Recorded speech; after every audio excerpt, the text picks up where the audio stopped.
Bapak, Ibu, Saudara-saudari yang terkasih di dalam Kristus. Salam jumpa kembali dengan saya, Romo Adnan Berkanis. Semoga Bapak, Ibu, Saudara-saudari dalam keadaan sehat walafiat. Saya akan menemani kalian sepanjang hari ini dengan renungan yang akan saya suguhkan pada kesempatan ini. Selamat menonton, selamat berefleksi.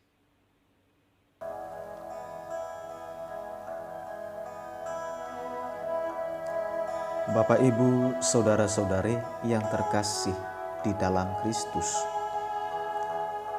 Dalam hidup, kerap kali kita menuntut bukti dari orang lain baru kita percaya. Bahkan kepada Tuhan juga kita menuntut untuk diberikan bukti kepada kita. Hari ini dalam Injil, orang banyak yang mengikuti Yesus menuntut adanya bukti. Mereka menuntut bukti dari pekerjaan yang Yesus lakukan, agar melalui bukti itu mereka bisa percaya kepadanya. Menuntut bukti sama artinya dengan tidak menerima kehadiran Yesus dan tidak percaya akan Yesus sebagai Mesias. Mereka mengikuti Yesus bukan karena mau mendengarkan ajarannya atau tertarik dengan kepribadiannya. Mereka mengikuti Yesus hanya karena ingin untuk mendapatkan lagi roti hasil mujizat. Mereka mencari Yesus bukan karena tergerak hati, melainkan karena dorongan perut. Padahal mujizat perbanyakan roti yang telah dilakukan oleh Yesus di hadapan mereka dengan maksud agar mereka menerima dan percaya bahwa Yesus adalah Anak Allah. Mereka mencari Yesus bukan karena Dia adalah Anak Allah, Mesias bagi mereka. Mereka tidak mampu memenuhi kehendak Allah. Mereka tidak sadar bahwa Yesus adalah utusan Allah bagi manusia. Mereka hanya melihat Yesus sebagai anak Yusuf yang mereka kenal dan tidak lebih dari itu. Padahal Yesus datang untuk menyelamatkan hidup mereka yang tidak berdaya. Yesus menyebut dirinya sebagai roti hidup dan mengajak mereka untuk datang dan percaya kepadanya agar mereka tidak lapar dan haus lagi. Yesus mengingatkan mereka bahwa Dia melakukan pekerjaan yang dikehendaki oleh Allah Bapa. Pekerjaan yang dikehendaki Allah ialah percaya kepada Kristus yang telah diutus Allah. Namun, mereka tetap saja menuntut bukti yang menjelaskan bahwa Yesus adalah benar-benar Mesias. Mereka menginginkan agar Yesus memproduksi roti yang lebih banyak dan yang dapat bertahan dalam waktu yang sangat lama. Ternyata fokus perhatian mereka hanya tertuju pada makanan. Mereka memandang Yesus hanya sebagai penyedia roti. Padahal Yesus datang bukan hanya untuk menyediakan roti saja, melainkan datang sebagai roti dari surga. Diri Yesus adalah santapan yang dapat mengenyangkan mereka sampai selama-lamanya. Yesus menyadarkan mereka bahwa sekalipun mereka telah melihatnya, tetapi tetap saja mereka tidak percaya kepadanya. Padahal kehadiran diri Yesus lebih dari bukti itu sendiri. Yesus ingin membantu mereka untuk dapat memahami hal-hal rohani. Yesus ingin agar mereka mencari Dia bukan hanya karena kelaparan jasmani saja, melainkan mencari Dia karena kelaparan rohani, seperti roti yang diperlukan bagi kebutuhan jasmani. Yesus juga menyatakan kepada mereka bahwa semua yang diberikan Bapa kepadanya akan datang kepadanya, dan siapa saja yang datang kepadanya, mereka tidak akan dibuang. Yesus diutus datang ke dunia untuk melakukan kehendak Bapa, yaitu supaya dari semua yang telah diberikan Bapa kepadanya, jangan ada yang hilang, tetapi agar Ia membangkitkan mereka pada akhir zaman.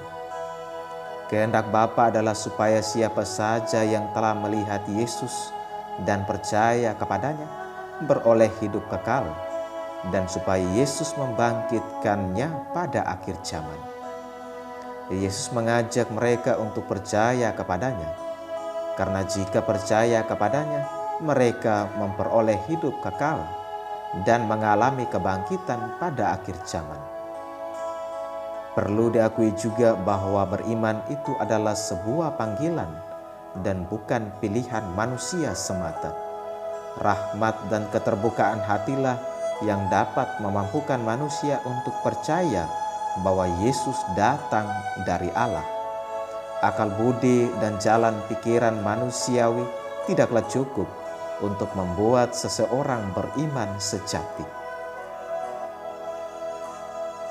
Bapak, Ibu, saudara-saudari yang terkasih di dalam Kristus, Santo Stefanus adalah salah satu orang yang sungguh-sungguh beriman kepada Kristus. Iman kepada Kristuslah yang dapat menolong budinya untuk memahami bahwa Kristus adalah Anak Allah yang hidup. Stefanus bahkan rela mengorbankan nyawanya, hidupnya untuk mengabdi kepada Tuhan. Stefanus mati sebagai martir Allah. Setelah Stefanus dibunuh, jemaat di Yerusalem mengalami tantangan dan penganiayaan yang hebat. Penganiayaan kepada umat beriman di bawah kendali Saulus. Saulus berusaha membinasakan para pengikut Kristus. Saulus bahkan masuk ke rumah-rumah, menyeret laki-laki dan perempuan untuk dimasukkan ke dalam penjara. Walaupun menghadapi penganiayaan, namun tidak menyurut iman mereka untuk mewartakan Injil ke seluruh dunia. Tantangan dan rintangan itu sama sekali tak memudarkan semangat mereka untuk bersaksi tentang Tuhan dengan penuh keberanian. Di tengah penganiayaan, umat Kristiani tidak berkurang, melainkan semakin bertumbuh dan berkembang ke wilayah-wilayah lain. Filipus juga pergi ke Samaria. Di sana ia mewartakan tentang Mesias. Tuhan menyertai Filipus dan memberinya kuasa untuk dapat melakukan tanda-tanda dan mujizat. Banyak orang menerima apa yang diwartakan oleh Filipus. Orang-orang yang kerasukan setan, orang yang sakit, orang lumpuh, dan orang timpang mengalami kesembuhan. Mereka semua bersukacita memuji Tuhan karena karya yang agung itu. Bapak, Ibu, saudara-saudari yang terkasih di dalam Kristus, hari ini Tuhan menyadarkan kita bahwa Yesus datang untuk menyelamatkan hidup kita yang tidak berdaya. Yesus menyebut dirinya sebagai roti hidup dan mengajak kita untuk datang dan percaya kepadanya agar kita tidak lapar dan haus lagi. Yesus mengingatkan kita bahwa Dia melakukan pekerjaan yang dikehendaki oleh Allah Bapa supaya kita percaya kepadanya. Pekerjaan yang dikehendaki Allah dialah percaya kepada Kristus yang telah diutusnya. Yesus ingin memenuhi hidup kita dengan hidup yang tanpa batas. Kita diajak untuk tidak saja menaruh perhatian pada makanan jasmani. Kita mesti memandang bahwa Yesus datang bukan hanya untuk menyediakan roti saja, melainkan datang sebagai roti dari surga. Tidak ada santapan lain yang dapat mengenyangkan kita selamanya. Hanya Yesus yang adalah santapan hidup itu sendiri yang dapat mengenyangkan kita sampai selama-lamanya. Yesus ingin membantu kita untuk dapat memahami akan hal-hal rohani. Yesus ingin agar kita mencari Dia bukan hanya karena kelaparan jasmani saja, melainkan mencari Dia karena kelaparan rohani. Yesus yang adalah Sang Roti Hidup mengajak kita untuk selalu datang kepadanya dan menimba hidup yang berkelimpahan. kita yang datang kepadanya tidak akan dibuang. Tuhan tidak mau salah satu di antara kita tersesat atau hilang. Tuhan mau kita diselamatkan sebagai sebuah persekutuan. Yang pastinya, siapa yang percaya kepada Kristus akan mengalami kebangkitan pada akhir zaman. Kehendak Tuhan untuk kita adalah agar kita beroleh hidup kekal dan supaya Yesus membangkitkan kita pada akhir zaman. Kita diminta beriman kepada Kristus dalam keadaan dan kondisi apapun. Yang selalu datang kepada Kristus, hidupnya ditambahkan, dilipat gandakan, karena Kristus adalah sumber hidup itu sendiri. Kita mesti memiliki hasrat yang kuat untuk mencari Kristus sebagai jawaban bagi kelaparan rohani kita. Kristus mesti diundang masuk ke dalam hidup kita untuk menghidupkan dan menopang kehidupan kita. Kristus adalah jalan menuju kehidupan kekal. Bila kita selalu bersama Kristus, maka melaluinya kita dapat memperoleh hidup kekal. Jaminan hidup kekal sudah jelas bagi kita yang beriman kepada Kristus. Iman itulah yang akan membantu akal budi kita untuk mampu memahami bahwa Yesus adalah Anak Allah yang hidup. Marilah kita belajar dari jemaat di Yerusalem dan Filipus yang meskipun menghadapi tantangan dan rintangan, mereka tetap berani mewartakan Injil. Kita mesti sadari bahwa iman berkembang dalam kesulitan-kesulitan dan pembacaan kitab suci. Di dalam kesenangan, iman tidak bisa bertumbuh. Iman justru bertumbuh di dalam kesulitan. Kita mesti mensyukuri keadaan sekarang ini, karena mungkin lewat peristiwa ini, Tuhan mau memurnikan iman kita kepadanya.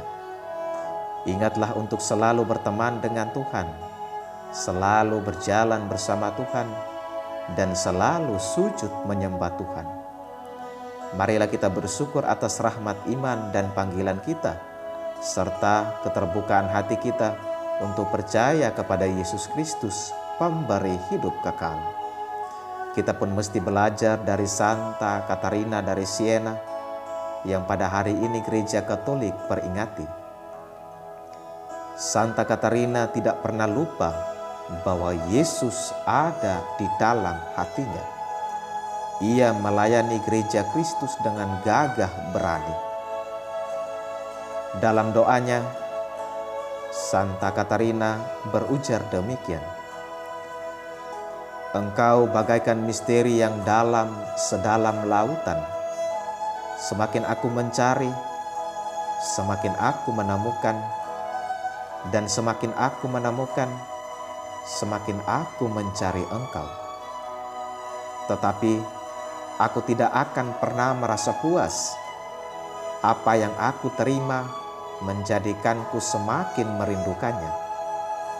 Apabila Engkau mengisi jiwaku, rasa laparku semakin bertambah, menjadikanku semakin kelaparan akan terang-Mu."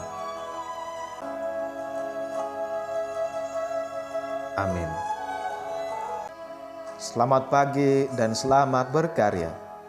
Salve, jaga kesehatan dan stay at home. Tuhan memberkatimu sekalian. Terima kasih sudah menonton video ini.